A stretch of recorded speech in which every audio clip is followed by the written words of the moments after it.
มะม่วงมะม่วง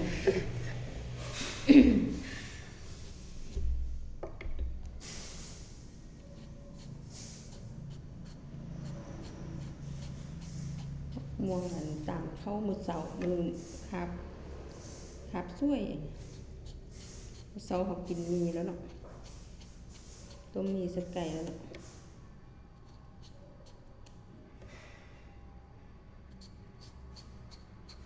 มันจะลงบ่ กะหันอะไรขนาดเมื่อเราบ่กินข้าวเราลงเป็นขี้พุ่น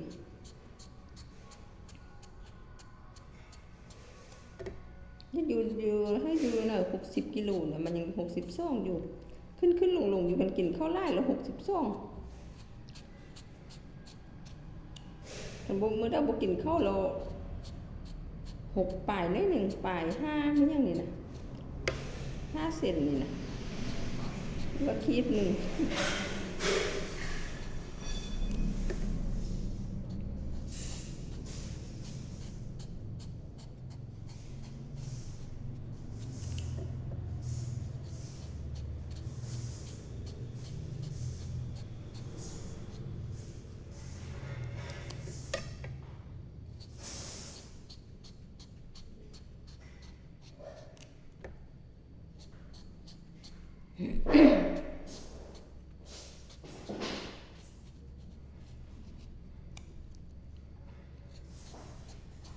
ม่วงยังหูเลยนี่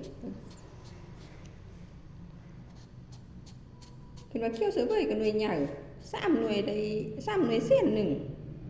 นี่เนาะกินไป2 หน่วยหรอก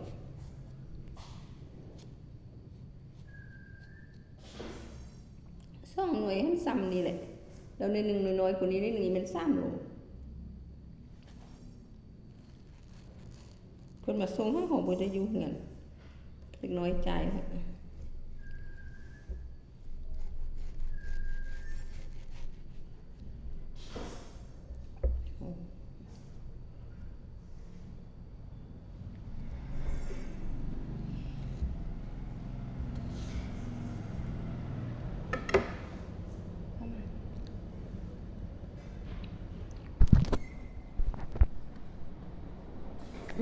ไป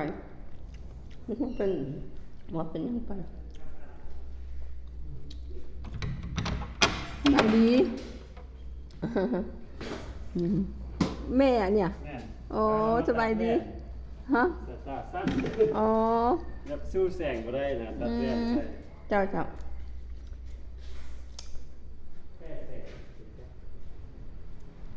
พอดีนี่ป้านั่งมองในสู้กันกินมันน่าที่บอก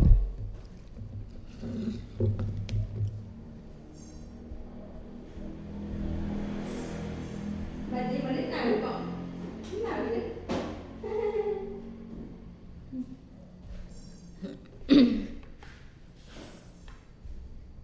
นี่แหละกินแกง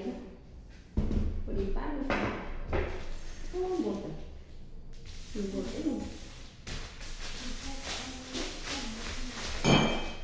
หมดดีมากเลยมันเป็นแต่คืนนี้คุณค่ะแม่เลยว่ะไอ้เป็นมือเศร้าเราอ่ะมันร่างจีว่ะเราพัดกระบอกเปิดเราเศร้าเราลงแบบมาว่าเราจะหน่วยมหดเครื่องสมองที่เรานั้นตื่น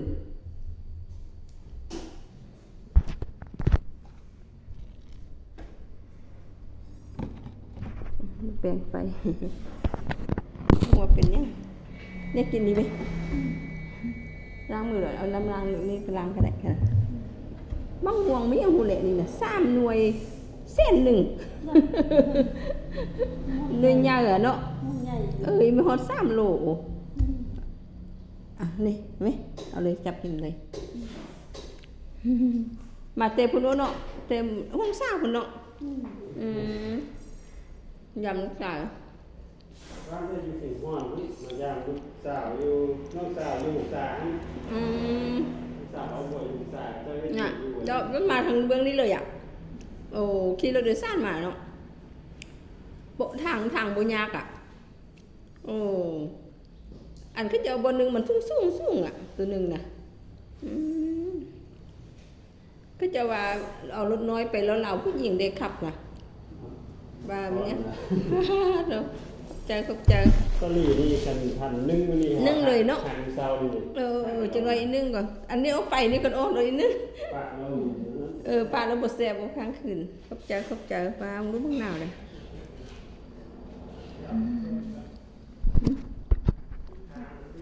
ทางไปประจำเป็นนะบ้านดีมาเพิ่นพวกผมมานำอ่ะ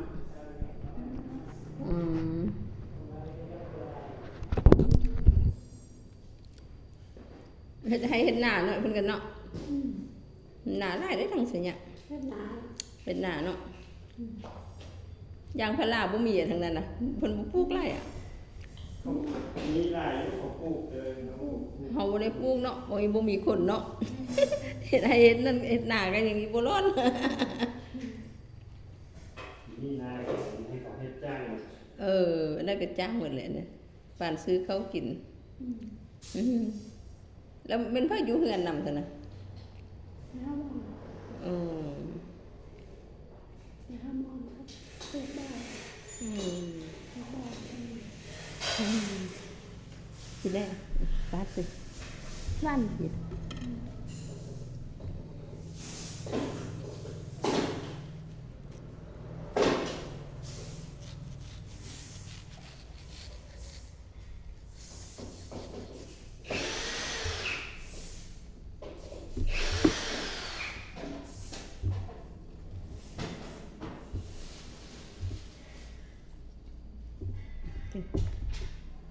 บ้านแซ่บ มองตัวลง เห็นว่าเคี้ยวเสวยก็คือว่าเลยเหยาเรากินคือบ่ปั่นบ่คือปานเด้อ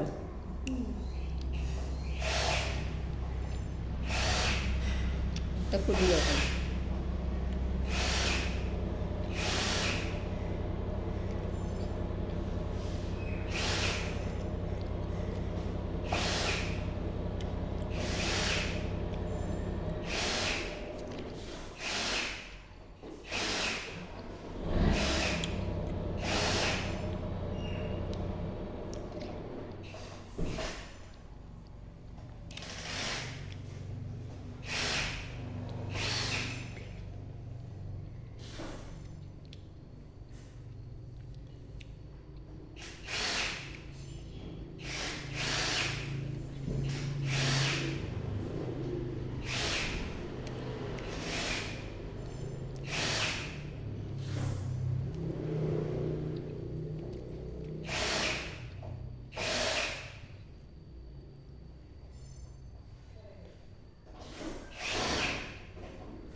กินบ้านดีแต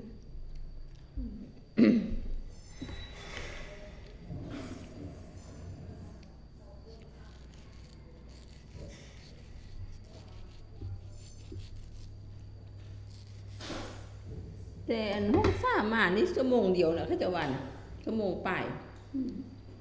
ก็คือไปฮอดใส่หยะบุรีนี่โอ้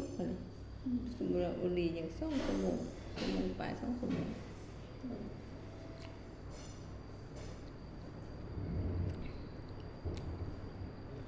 ปะนี่ก็คือรัน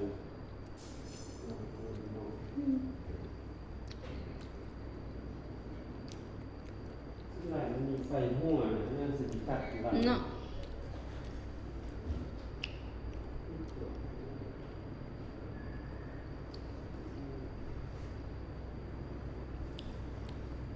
เอาตุยเทเซามาแล้วเด้